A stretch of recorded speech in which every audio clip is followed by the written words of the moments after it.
네, 반갑습니다. 최유환입니다. 많은 분들이 연말에 이렇게 바쁘신데 와주셔서 정말 감사드리고요. 요즘에 뭐 참 많이 힘드시죠? 제가 자문하고 있는 스타트업의 어떤 창업자께서 뭐 최근에 상황들을 보면서 야, 그렇지 않아도 죽을 것 같은데 그냥 여기저기서 죽어라 하는구나 그런 말씀하시더라고요. 참 유례 없는 어려운 시기를 보내고 계신데, 특히나 바이오 섹터가 작년 하반기부터 뭐 올해 계속해서 좀 어려운 상황을 겪고 계신 것 같습니다. 그래서 이런 위기 상황에 우리가 어떻게 이 위기를 이겨낼 수 있을지 그런 말씀을 한번 드려보고자 합니다. 일단 본격적으로 특강이라고 하니까 좀 부담스럽긴 한데, 본격적으로 말씀을 드리기에 앞서서 제 소개를 간단하게 좀 드리겠습니다. 저는 학교에서는 산업공학을 전공했고요. 여러분과 비슷하게 이공계 출신입니다. 그런데 이제 기술 개발보다는 좀 경영 쪽에 관심이 더 많아서 졸업 후에는 컨설팅사에서 약 7년 정도 근무를 했고요. 그리고 이제 대기업으로 나와서는 뭐 네이버, 뭐 CJ, 뭐 KT 이런 곳에서 신사업 기획을 하는 그런 시간으로 또 9년의 시간을 보냈습니다. 그리고 약 10년 전쯤에 제가 이제 창업판으로, 스타트업 씬으로 들어와서 지금 회사까지 하면 3개의 회사를 제가 만들었는데요. 첫 번째 회사는 아주 처절하게 망하는, 아주 폭망한다고 하죠. 폭망하는 경험도 해보고, 또 두 번째 회사에서는 꽤나 성공적으로 잘 만들어서 또 업계의 주목도 많이 받았던 그런 이제 경험들을 해봤습니다. 이런 그 성공과 실패의 경험들을 가지고 지금은 스타트업 창업자들을 컨설팅하는 그런 일을 하고 있습니다. 뭐 대표적으로 했던 일들은, 제가 CJ 있을 때 혹시 극장에 가보신 분들은 CGV에서 이렇게 옆면으로 화면이 펼쳐지는 거 아마 보신 적 있으실 거예요. 이걸 스크린X라고 하는 뭐 제품이죠. 일종의 제품인데, 이 스크린X를 제가 직접 아이디어를 내고 또 기술 개발, 또 사업화까지 직접 했던 그런 재밌는 경험도 했었고요.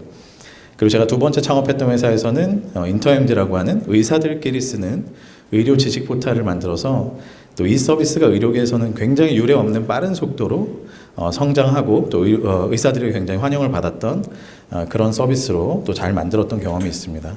뭐 그 외에 이제 네이버 일하면서 제가 또 라인 쪽에서 일할 때 태국 시장을 위해서, 뭐 우리나라로 치면 뭐 배민과 해주세요를 합쳐놓은 것 같은 그런 식의 라인맨이라는 또 앱을 만들어서, 지금 현재 라인맨 서비스는 태국의 4번째 유니콘으로 잘 성장이 되어 있습니다. 이런 것들을 제가 아이디어를 내고 직접 다 개발했던 그런 일들을 했었고요.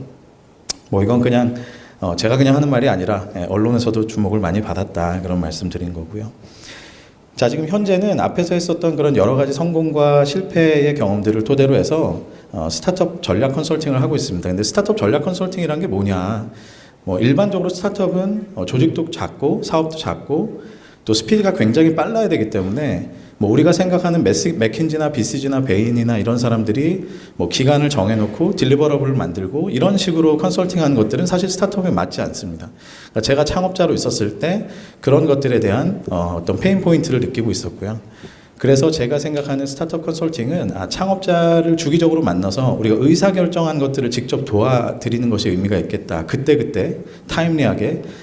그래서 그런 식의 모델을 가지고 지금 현재 이제 스타트업 컨설팅 제가 6년째 하고 있는데, 사실 저도 여러분과 마찬가지로 이런 새로운 컨셉을 이 생태계에 심고자 노력하고 있는 사실은 스타트업입니다. 그래서 한마디로 얘기하자면 창업자들이 유비라고 한다면, 사실 제가 어떻게 보면 제갈량 같은 역할을 하는 그런 역할을 하고 있습니다. 개인의 자격으로는 바이오 헬스케어 분야에 또 특화되어 있는 뭐 투자사이자 또 컴퍼니 빌더인 민트벤처 파트너스에 제가 파트너로 또 함께 하면서 또 투심위원으로도 활동하고 있고요. 그리고 오늘 이 자리 마련해 주신 법무법인 DLG의 경영자문 분야에 또 제가 고문으로 함께 하고 있습니다. 그 외에도 성균관대에서 겸임교수로 또 창업 수업을 진행하고 있고, 딕캠프의 성장 전담 멘토, 최근에 딕캠프 배치가 이제 내년 1월부터 시작이 되는데, 이 부분에 제가 또 전담 멘토로 참여하고 있고요. 뭐 팁스 심사위원 등등 여러 가지 분야로 일을 하고 있습니다. 제 경험상, 제 경력상 주로 온라인, 뭐 디지털 이런 사업도 하지만 또 인터엠디라는 사업이 잘 되다 보니까 워낙 헬스케어 쪽도 많이 보고 있습니다. 그래서 이제 오늘 이 자리에 또 함께 할 수 있게 됐던 것 같습니다. 오늘 나눠드린 선물로 드린 책들을 DLD에서 너무 감사하게 또 다 구매해 주셔가지고 나눠주셨어요. 그래서 너무 감사한데 오늘 강의는 사실은 이 책에 있는 내용들에 다 들어있는 내용입니다. 그래서 오늘 혹시 강의를 보시면서 좀 미진한 부분이 있었다면 책을 통해서 조금 더 많은 부분들을 만나실 수 있을 겁니다. 자, 이제 강의로 좀 들어가 볼까요? 진짜 투자 혹한기죠, 그죠? 이 얘기는 누구도 부인할 수 없을 겁니다. 사실 많은 매체에서는 또 정부에서는 뭐 지표들이 계속 그래도 좋아지고 있다 이렇게 희망의 메시지를 내고 있지만 실제 현장에서 체감하는 부분은 굉장히 어렵습니다. 그렇죠? 어떻게 보면 제가 보기에는 뭐 유례 없을 정도로 어려운 것 같아요. 코로나 이전 대비해서 실제 스타트업에 뛰어들었던 스타트업의 수는 많이 늘어났기 때문에 당연히 상대적으로 우리가 볼 수 있는 혜택은 더 적어진다 이렇게 볼 수 있겠죠. 비슷하게 유지가 된다 하더라도. 근데 그럼에도 불구하고 전체적으로 숫자가 꺾였기 때문에 당연히 굉장히 어려운 시간을 보내고 있다는 생각이 듭니다. 근데 이런 시기를 맞이하면 사실 사람은 유혹을 겪게 됩니다. 많은 창업자들이 이런 투자 혹한기가 오면 이런 말씀들을 하죠. 이게 아무래도 우리가 IR 자료 디자인을 좀 바꿔야 될 것 같아. 이 크몽에서 내가 한 10만 원 주고 했더니 안 되겠어. 한 100만 원짜리를 써야 되겠어. 뭐 이런 얘기를 하신다든지 뭐 혹은 아무래도 AI가 대세야. 바이오도 AI가 대세야. 회사 이름에 AI를 넣어보자. 뭐 이제 이런 생각들을 하시게 되죠. 근데 여러분 뭐 사람이나 회사나 다 똑같습니다. 여러분 인생 안 풀리면 어디 가서 뭐 코 성형 수술을 하면 인생 풀리나요? 그죠? 뭐 이름 바꾸면 인생 풀리나요? 그렇지 않습니다. 사실 위기가 올수록 저는 약간의 전술을 변화해서는 이 위기를 탈출할 수 없다고 생각해요. 근본적으로 본질적인 정체성과 전략에 대한 고민이 수반되어야만 이 위기를 우리만의 방식으로 충분히 이겨낼 수 있을 거라고 생각합니다.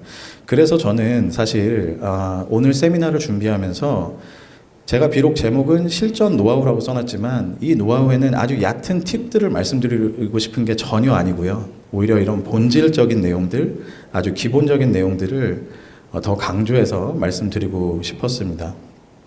세 가지를 말씀드릴 텐데요. 일단 투자 유치를 우리가 준비하는 관점에서 어떤 것들을 우리가 신경 써야 되는가, 본질적으로 어떤 것들을 짚어봐야 되는가. 일단 투자 유치 준비의 시작은 뭡니까? IR 문서죠. 이 IR 문서를 우리가 어떻게 하면 잘 만들 수 있을 것인가에 대한 말씀을 드릴 거고요. 자, 두 번째는 투자자의 관점을 이해할 수 있는 시간을 좀 가져볼 겁니다. 뭐 지피지기면 백전백승이니 우리도 투자자가 가지고 있는 생각들을 충분히 알아야겠죠. 그리고 세 번째로는 이 모든 것의 가장 중요한 전제. 사실 순서로 보자면 이 세 번째 어젠다를 먼저 말씀드리고 싶지만 앞에 것들 먼저 말씀드리고 이 모든 것들의 가장 중요한 전제는 정체성에 대한 정립이 필요합니다. 이 세 가지를 오늘 한번 말씀드려 보겠습니다. 자, 첫 번째 꼭지를 말씀드릴 때 먼저 영상을 한번 보겠습니다. 아니 왜 자꾸 안 된다고 단정하세요? 아니 우리 데모 안 보셨잖아요. 우리 기술 좋겠죠. 사업계획서 보니까 기술자랑 잔뜩 해놨더만. 그럼 뭐합니까? 투자자가 혹한 게 하나도 없는데 어떤 비즈니스 모델인지 뭘로 지속적인 수익을 창출할지 뭐 하나 똑 떨어진 게 없잖아요. 쪽집게 가오의 원포인트 레슨 뭐 그런 꼼수는 샌드박스 어림도 없어요. 무조건 가능성이야. 가능성. 손톱만한 진교라도 있어야 된다고. 네, 뭐 이렇게 화를 내나 싶을 텐데 이 드라마 혹시 보신 분 계신가요? 드라마 스타트업이라는 이 드라마에서는 저 두 사람 간의 애정관계로 인한 텐션이 있습니다. 그걸 감안해서 봐주세요. 저렇게까지 화를 내는 심사역은 없을 거예요. 자, 이 영상을 제가 왜 떠왔느냐. 실제로 뭐 바이오뿐만 아니라 사실은 뭐 여러 분야에 계시는 창업자들이 IR 문서를 처음 딱 보내오시면 딱 이런 마음이 듭니다. 기술 좋겠죠. IR 문서에 기술만 잔뜩 써놨던데 이런 마음들. 자, 그런데 이런 현상이 왜 발생할까? 저는 개인적으로는 약간은 정부 탓도 하고 싶어요. 그러니까 이 정부에서 주도적으로 스타트업 생태계를 만들다 보니까 우리가 정부 과제를 제출할 때 내는 그 목차들 있지 않습니까? 사람들이 그거에 너무 익숙해져 있어요. 그래가지고 모든 IR 문서를 딱 피면 문제 제기, 솔루션 제안, 솔루션을 위한 기술, 그다음에 사업화 가능성, 뭐 글로벌 진출 전략, 뭐 팀 소개 이렇게 다 돼 있는 거죠. 근데 이렇게 돼 있으면 어떨까요? 당연히 우리 입장에서는, 우리 창업자들 입장에서는 내가 갖고 있는 것 중에 가장 자신 있고 가장 많은 기술 얘기만 엄청 써놓는 거예요. 그렇죠? 예, 그건 누구나 그럴 수밖에 없습니다. IR 자료 작성이라는 게 지금 보고 계시는 이런 내용들을 열심히 다 채우면 그러면 끝날까요? 그렇지 않습니다. 여러분, 오늘 저는 이 항목들에 대한 내용은 전혀 말씀드리지 않을 거예요. 이거는 사실 유튜브든 네이버든 찾으시면 너무 많이 나와요. 시장 분석 어떻게 하고 고객 분석 어떻게 하고. 중요한 건 이걸 어떻게 엮을 거냐라는 것에 오히려 문제가 있습니다. 그러니까 이 정도를 채우지 못하시는 분은 별로 안 계시고 사실은 그 이상의 문제가 있다는 거죠. 제가 5가지 여러분께 드리는 조언을 정리를 해봤는데요. 첫 번째는 그렇습니다. 사람의 인생사가 다 다르듯이 사실은 모든 회사의 그 스토리는 다 다릅니다. 그런데 어떻게 하면 많은 창업자들이 IR 문서라는 게 너무 어렵게 느껴지다 보니까 다른 회사의 사례들을 막 수집하려고 해요. 그리고 약간 짜집기 하듯이 해서 뭔가 베스트로 보이는 것들을 막 만들어냅니다. 근데 그런 것들 설득력이 전혀 없습니다. 왜 그러냐면 나만의 스토리라인이 없기 때문에 그래요. 나만의 스토리라인이. 우리 회사의 강점이 무엇이고 내가 여기서 전달하고자 하는 바가 무엇인지, 내 회사가 투자를 받기 위한 그 하나의 엣지가 무엇인지 그거를 전달하는 데에 사실은 고민하지 않고 그냥 백과사전처럼 앞에서 보여드렸던 저 목차들을 다 채워나가기 때문에 전혀 설득력이 없어지는 거예요. 많은 분들이 저한테 IR 문서 좀 한번 봐주세요. 보내시고 도대체 이게 왜 자꾸 커트되는지 모르겠어요 라고 말씀하시는데 아주 정말 공통적으로 다 이런 스토리 라인이 없기 때문에 그렇습니다. 사실 제가 학교에서 강의할 때는 이것만 가지고도 1시간을 강의를 하거든요. 스토리 라인을 어떻게 그럼 잡아야 되는지. 근데 지금 시간이 없으니까 간단하게 넘어가고요. 두 번째, 이 또한 굉장히 중요한 얘기인데요. 창업자들에게 있어서 사업은 마치 내 자식 같죠. 어떤 분들에게는 심지어 자식보다 더 귀하죠. 가정을 막 내팽개치고 막 맨날 회사에 계시잖아요. 그만큼 굉장히 소중한 존재가 이 사업이라는 존재인데, 그런데 좀 냉정하게 보자면 투자자에게 사업은, 이 회사는 뭘까요? 이 회사의 사업은 사실은 그냥 투자 상품인 거죠. 제가 조금 극단적으로 말씀드리는 거예요. 그런데 이게 나쁜 워딩이 아닙니다. 그러면 투자자들 우리를 도와주는 고마운 존재인 줄 알았더니 이 돈만 밝히는 이 나쁜 놈들이, 이런 뜻이 전혀 아닙니다. 본질이 전혀 다르다는 거예요. 그건 제가 이따가 투자자의 관점에 대해서도 한 번 더 말씀을 드릴 텐데요. 창업자와 투자자가 가지고 있는 본질이 전혀 다르기 때문에 이분들은 당연히 나의 사업을 투자 상품으로 철저하게 보면 볼수록 오히려 그분은 되게 성실하고 열심히 일하시는 투자자인 거예요. 그죠? 근데 그렇지 않고 그게 막 헷갈리면 사실 그게 오히려 안 좋은 겁니다. 왜? 누군가에게는 피해를 주는 거죠. 그 투자자도 역시. 그죠? 자기한테 돈을 믿고 맡겼던 사람에게 피해를 주는 거예요. 그러니까 결국 어떻습니까? 투자자도 그 본질에 충실하려면 사실 이 사업을 당연히 투자 상품으로 보는 거예요. 근데 우리는 전혀 그런 생각하지 않잖아요. 내 회사의 IR, 그러니까 IR 문서는 뭐가 되나요? 결국은 투자 상품 설명서가 되는 거예요. 근데 그런 매력을, 그런 설득력을 풍기는 문서가 되고 있느냐, 이런 질문을 스스로 해봐야 된다는 거죠. 자, 세 번째, 특히나 이공계 출신의, 그리고 또 오랫동안 연구하시고 또 이랬던 분들, 교수하시고 이랬던 분들이 갖고 있는 강박 중에 하나가 내가 지금 정답이 없다는 거예요. 지금은 정답이 없다. 특히나 미래, 성장 플랜, 그로스 패스 이런 거에 대해서 내가 지금 정답이 없는데 이런 거 막 얘기해도 되나요? 굉장히 두려워하시거든요. 그런데 여러분, IR 문서는 정답을 담는 문서가 아닙니다. 여러분의 생각의 방향과 여러분이 어떤 부분을 내 머릿속에 담고 있다. 나 이 사업하면서 나 앞으로 이런 것들을 꿈을 꿀 건데 이거와 관련해서 내가 이런 것도 다 생각은 하고 있어. 근데 이게 정답은 아닐 수 있어. 이게 바뀔 수 있지만 나는 최소한 이런 방향으로 일단 가려고 해. 라는 것들을 보여주시는 자료예요. 그래서 너무 정답을 넣어야 되겠다는 강박을 가지실 필요가 없습니다. 자, 그리고 네 번째, 생각보다 많이 놓치시는 부분인데 숫자는 사실은 신뢰도입니다. 제가 아까 뭐라고 말씀드렸죠? 이 IR 문서는 투자 상품의 설명서라고 말씀드렸죠. 투자 상품 설명서. 근데 여기에 있는 숫자들이 뭔가 막 앞뒤가 틀리고 이렇다라고 하면 신뢰도가 어떨까요? 완전 떨어지겠죠. 근데 많은 분들이, 특히나 엔지니어나 사이언티스트 출신의 분들이 기술을 설명하고 자신의 기술을 증명하는 지표에 대한 숫자는 아주 정확하게 쓰십니다. 소수점 7자리, 8자리까지 굳이 그렇게 안 쓰셔도 되는데 하여튼 그렇게 쓰세요. 자, 그런데 어떤 부분을 많이 놓치실까요? 뭐 인력에 대한 부분들. 뭐 올해는 우리 조직은 38명으로 갈 건데 내년에 57명으로 갈 거고, 근데 저쪽 뒤에 갔던 62명 써 있고 막 이런 것들. 매출 내년에 우리 78억 할 겁니다. 근데 저 뒤에 갔더니 82억 써 있고, 이거 뭐가 틀린 거예요? 차이가 뭐예요? 이거 약간 소수점 차에서 좀 차이가 났습니다. 뭐 이런 것들. 근데 개인적으로 아까 뭐라고 말씀드렸죠? 이건 투자 상품이죠. 그러면 앞뒤의 숫자가 다르다는 것은 여러분 절대로 금기시 하셔야 됩니다. 이거는 비즈니스 분야, 그러니까 연구 분야가 아니라 비즈니스 분야의 숫자까지도 모두 다 여러분 철저하게 이거는 잘 맞추셔야 돼요. 그게 어떻게 보면 약간 기본입니다. 그런 부분들을 오히려 우리 이제 과학자나 이런 분들이 많이 놓치시죠. 자, 그리고 이제 IR 문서를 쫙 스토리라인까지 해서 여러 투자자 관점으로도 프로프 리딩을 하고 쫙 보셨어요. 마지막으로 스스로에게 던져야 될 질문은 뭐냐? 바로 이제 돈만 넣으면 되는구나라는 확신을 투자자한테 심어줄 수 있어야 돼요. 이게 사실 핵심입니다. 그러니까 앞에 모든 얘기 다 잊어버리시더라도 사실은 내 문서를 쭉 보면서 이 회사 이제 다 준비가 됐네. 돈만 넣으면 되겠네? 이런 확신을 줄 수 있어야 돼요. 그런 질문을 마지막에 한 번만 해보셔도 사실 이 문서의 퀄리티는 굉장히 올라갈 겁니다. 퀄리티라는 거 결국 설득력 있는 자료가 될 거라는 뜻이죠. 그래서 이런 5가지에 대해서 제가 짧게 말씀드렸는데 한번 또 책을 보시면서 더 자세하게 또 고민해 보시면 좋겠습니다. 자, 지피지기면 백전백승이니 우리가 투자 유치를 시작하면서 IR 문서를 잘 만들었다면 이제는 투자자의 관점을 좀 이해할 수 있어야 되겠죠, 그렇죠? 이런 말씀을 드리고 싶어요. 투자자의 판단 기준은 사실은 정답이 없습니다. 뭐 제 경험상도 보면 뭐 100명의 투자자가 있으면 진짜 100개의 기준으로 보는 것 같아요. 그리고 그 한 사람 안에서도 굉장히 많은 기준들이 뭐 돌아다닙니다, 마음속에서. 근데 이런 질문 생각보다 제가 현장에서 굉장히 많이 받거든요.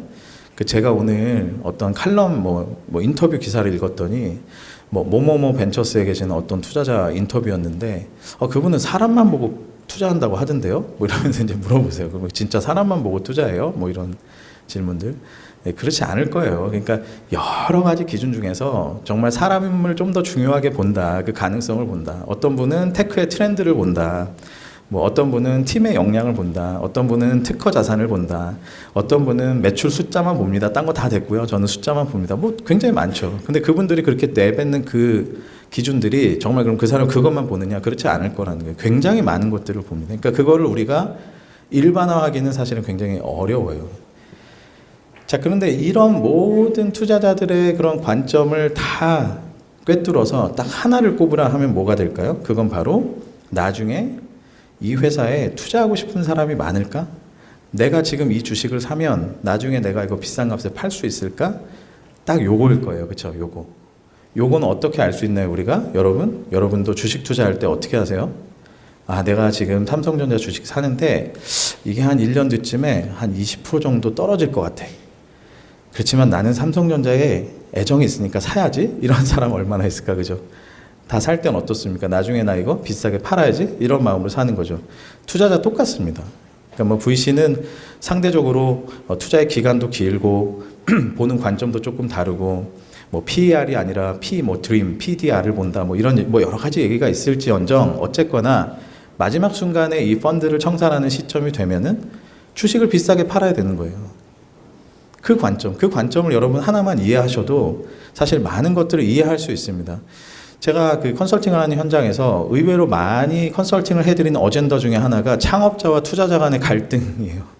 근데 이 갈등이 알고 보면 별게 아닌데 이 본질에 대한 이해가 별로 없으시기 때문에 나오는 경우가 굉장히 많습니다. 그래서 여러분, 투자자의 관점은 결국 내가 이 회사를 지금 투자하고 나중에는 얼마나 높은 수익률로 나올 수 있느냐, 요 관점이라는 거, 요거 하나만 이해하셔도 참 좋습니다.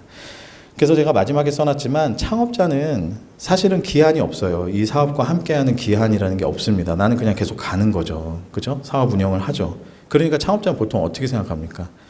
투자 유치하면 예스, 내가 하나 이뤘다. 끝. 이제 좀 발 뻗고 자자. 이렇게 되는 거예요. 근데 투자자는 어떻습니까? 기한 내에 투자를 회수해야 돼요. 투자금을 회수해야 돼요. 그럼 어떻게 돼요? 투자자는 제가 조금 과장해서 얘기하자면 투자금이 들어간 순간부터 잠 못 자는 거죠. 그때부터. 그죠?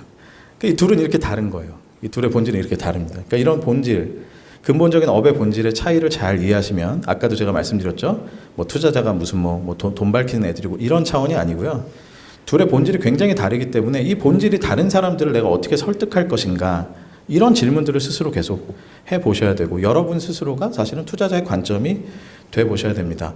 그런 의미에서 제가 사실은 IR 문서를 쭉 하고 그 다음에 투자자하고 이제 니고시에이션에 들어갈 때 제가 늘 실제로 창업자분들께 던지는 질문이 있어요. 그 질문이 뭐냐면 대표님 당신이라면 지금 이 회사의 주식을 이 조건에 이 돈을 주고 진짜 사실래요? 이 질문을 해요. 스스로한테 해보시라는 거예요. 창업자 스스로가.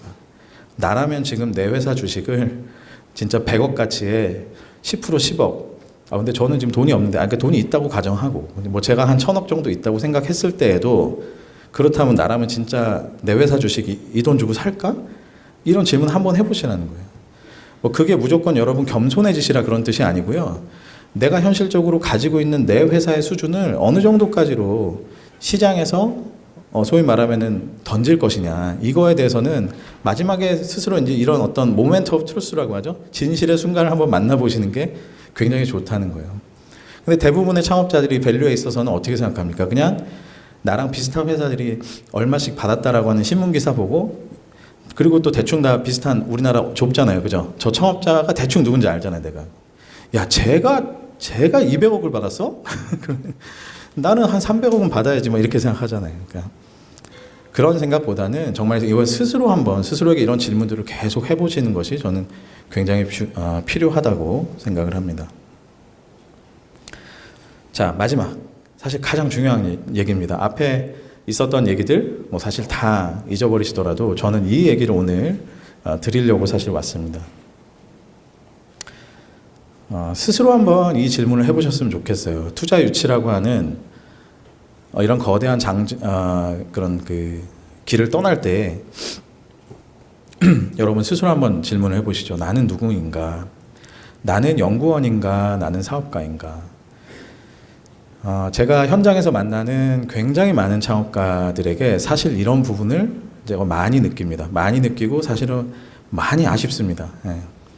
그러니까 오랫동안 연구를 해오셨기 때문에 기본적으로 연구원의 아이덴티티를 갖고 계신 거 저는 그거를 뭐라고 말씀드리는 건 아니에요. 근데 여러분이 창업하신 순간에는 사실 나의 아이덴티티가 이제 더 이상 연구원에만 머물러 있으면 안 되는 거죠. 예. 회사를 만들었다는 건 사업가가 되는 겁니다. 뭐 이런 겁니다. 어떤 심텀들이 있는가. 연구원에 머물러 계신 분들은 first in class에 굉장히 막 목을 매시죠. 그래도 반대로 얘기하면 first in class가 아니면 약간 두려워해요. 아유 이거 내가 이게 first도 아닌데 이거 사업해도 되는 거야? 사업은 전혀 다른 얘긴데 그렇죠? 논문과 학계에서 인정받는 것과 전혀 다른 얘긴데. 근데 사업가는 뭘 원합니까? 뭐 first고 second고 알겠고 베스트가 됩시다. 베스트 인 클래스 만듭시다 우리. 이런 마인드를 가지고 있는 거죠. 또 연구원의 아이덴티티를 갖고 있으면 뭐 기술만 좋으면 어떻게든 뭐 다 팔려 나가요. 뭐 이런 생각하죠. 실제로 이런 멘트 하신 분들 굉장히 많아요. 지금도 저한테 그런 분들 많습니다. 그런데 사업가의 마인드가 있다면 아무리 기술이 좋아도 파는 건 전혀 다른 얘기야라는 생각을 하게 되죠. 또 연구원들은 어떻습니까? 은근히 같은 업계에 있는 연구자들에게 되게 인정받고 싶은 욕구가 있죠. 그러나 사업가가 되면 어떻습니까? 시장에서 인정받고 싶은 거예요. 시장에서 고객에서 또 경쟁자에게 인정받고 싶은 거죠. 그러니까 전혀 다른 뭐 패러다임이랄까 정체성이 전혀 다른 것이죠. 그러니까 이런 정체성에 대한 고민을 여러분 꼭 해보셨으면 좋겠고요. 결론적으로 말씀드리자면 여러분이 갑자기 사업가 되기 쉽지 않겠죠. 그러니까 저는 개인적으로 연구하는 사업가가 되셨으면 좋겠어요. 여러분 김치, 찌개 그러면 이거는 김치인가요? 찌개인가요? 정체성이 찌개잖아요. 그죠? 김치가 아무리 많이 들어가도 어쨌든 이건 찌개잖아요. 그러니까 연구 아무리 많이 하셔도 기본적으로 창업하셨다면 여러분의 정체성의 마지막 워딩은 사업가였으면 좋겠다라는 게 이제 저의 생각입니다. 그럼 이런 질문들을 많이 하세요. 저는 이렇게 막 뛰어난 언변도 없고 임기응변도 뭐 딸리고 뭐 사람들 친하는 것도 저는 MBTI I거든요. 뭐 그다음 뭐 약간 좀 사기도 치고 그래서 저는 뭐 돈도 많게 막 이렇게 해야 되는데 저는 그런 사람 못 됩니다. 제가 챗 GPT에 좀 잘 나가는 사업가를 그려줘. 그랬더니 막 저렇게 그렸더라고요. 그러니까 챗 GPT도 저런 이미지가 있는 거예요. 사업가 그러면 막 돈이 막 날아다니고, 예? 굉장히 그리디한 웃음을 막 지으면서 그죠? 삐까뻔쩍한 옷을 입고 진짜 막 겁내하시거든요. 그럼 저런 사람이 되라는 겁니까? 전 못합니다. 이렇게 겁을 내시죠. 전혀 아닙니다, 여러분. 전혀 아니에요. 제가 말씀드리고 싶은 건 오늘 이 세 가지만 머릿속에 두셔도 전 좋을 것 같은데 일반적으로 뭐 컨설팅 할 때는 사실은 이건 마케팅 전략할 때 쓰는 프레임이긴 합니다. 3C라고 하는 프레임인데 전 여러분 이 세 가지만 여러분이 계속해서 마음속에 담고 스스로 답을 내려고 하고 하는 노력만 하셔도 저는 사업가가 된다고 생각해요. 저렇게 막 언변이 훌륭하고 뭐 하고 그런 뜻이 아니고요. 여러분 머릿속에 일단 첫 번째 우리 내 커스터머가 누구인가 이 생각 반드시 하셔야 된다는 거죠. 특히 바이오는 어떻습니까? 저거 정의하기 되게 어렵죠. 그죠? 커스터머가 환자인 것 같기도 하고 의사인 것 같기도 하고 제약회사인 것 같기도 하고 되게 애매하잖아요. 그래서 더 고민을 사실 많이 해보셔야 돼요. 근데 많은 분들이 어떻게 생각하냐면 일단 기술을 만들면은 저건 제약회사에서 사갈 때 자기들이 정의해 이렇게 생각해요. 그럴 수도 있죠. 당연히 그럴 수도 있는데 여러분 우리가 더 먼저 그런 것들에 대해서 타겟하고 만들면 그 승률이 얼마나 높아지겠어요. 그렇죠? 그래서 커스터머에 대한 생각들 반드시 해보시면 좋겠다. 자, 두 번째는 컴페티터, 경쟁사에 대한 생각도 해보셨으면 좋겠습니다. 뭐 얼마 전에 있었던 실제 사례를 제가 조금 각색해서 한번 말씀드려 볼게요. 어떤 알약이 있는데 아침에 일어나서 찌뿌둥할 때 탁 먹으면 갑자기 상쾌해져요. 이런 알약이 있어요. 그럼 이 알약의 경쟁자는 누굴까요? 경쟁자는 뭐 비타민도 될 수 있고 뭐도 될 수 있고 그죠? 무슨 약이 될 수도 있고 건기식이 될 수도 있고. 근데 실제 이 약의 경쟁자는 누구냐? 바로 커피입니다. 커피. 스타벅스죠. 스타벅스. 이 알약의 경쟁자는 스타벅스가 되는 거죠. 그러면 내가 이 경쟁사 대비해서 유저들에게 뭐 환자들에게 뭐 혹은 그죠? 뭐 소비자에게 어떤 차별적인 밸류를 줄 수 있지? 커피를 마시는 그 행위, 그 아름답고 우아하고 뭔가 루틴을 채운 것 같은 그런 느낌은 전혀 못 주잖아요. 알약이라는 거는. 그럼 내가 이거 어떻게 이길 수 있을까? 더 고민 많이 해봐야 된다는 거죠. 그러니까 경쟁이라는 것을 우리가 직접적으로 볼 것뿐만 아니라 사실은 간접적으로도 훨씬 더 펼쳐서 보실 필요가 있다는 겁니다. 그리고 마지막 컴퍼니, 내 회사에 대한 얘기. 내 회사는 도대체 뭘 가지고 있고 무슨 역량을 가지고 있고 무슨 핵심 역량이 있고 그게 얼마나 차별화되는지 이런 것들. 여러분 많은 창업자들에게 여러분 회사가 가지고 있는 역량 중에 가장 훌륭한 역량, 가장 차별화된 역량 하나만 말씀해 주세요. 그럼 생각보다 답을 잘 못해요. 그게 뭔지 생각을 많이 못 해보거든요. 근데 저런 3C에 대한 고민들을 많이 하셔야 소위 말하면 전략이라는 것들을 세울 수가 있는 것이죠. 제가 모두에 말씀드렸듯이 위기의 상황은 전술의 변화 정도로는 이겨낼 수가 없습니다. 전략을 새로 정립해야 되는데 그때 가장 중요한 것은 여러분의 정체성을 다시 정립하고 이런 3C와 같은 여러 가지 고민들을 계속 담으시면서 여러분들이 전략을 새롭게 정의하실 수 있을 때에만 아마 이 위기를 타개하실 수 있지 않을까 생각됩니다. 시간이 좀 많이 넘어서 좀 빠르게 마쳤습니다. 강의 마치겠습니다. 감사합니다.